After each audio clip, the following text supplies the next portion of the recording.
3 cheers for super even lighting.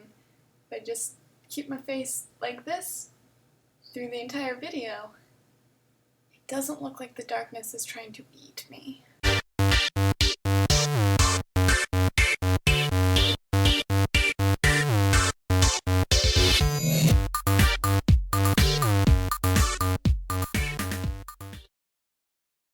Hello WordNerds and happy Friday. It is I almost said June. It is July 10th, 2015, and on today's Inspiration Corner, I'm going to talk to you about fear and how sometimes that's okay and maybe even good.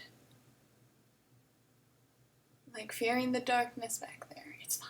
As writers, a lot of times we let fear hold us back from doing something, from starting a project, from finishing a project, from coming up with ideas, from challenging our voice and our style and publishing things and sharing it with the world and getting feedback from editors. And there's just a lot of things that we can avoid doing just because of fear. Because guess what? Being a writer is scary, and writing in general is scary, and getting feedback from people is scary, and not necessarily having the most stable lifestyle is scary. There's so much to be afraid of. But fear not. Or rather, don't let your fear consume you, because it can be okay. I know. Hard to believe, but hear me out on this. If you're afraid of something, it means it's important, and life is supposed to scare you. So instead of running away from something when you're afraid of it, embrace it. Hug your darkness and dive deeper. Whoa.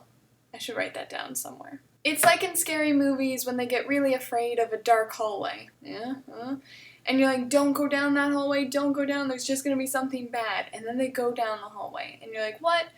What are you thinking? But that hallway is where the thing lays. And for you, hopefully that thing is not like a murderer or a monster or whatever's down that dark abyss of a hallway. And hopefully it's a story that matters to you and that means something to the world. So when you're terrified of something, find inspiration from it instead of fearing it and running farther away from it. Because avoiding it is not going to make you less afraid. The only thing that's going to stop that fear is walking toward it and saying, I'm not afraid.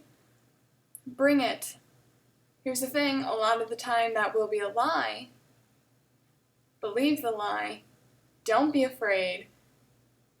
And then eventually you actually won't be afraid. Make sure to tune in this Sunday, 7:30 p.m. Eastern Standard Time for a live chat about something Nano related, because, in case you haven't heard, we're over on Camp Nano's website and YouTube every Wednesday talking to you about camp, because that's what July is all about. I love you nerds, and I'll talk to you later. It just gets more and more ominous. It just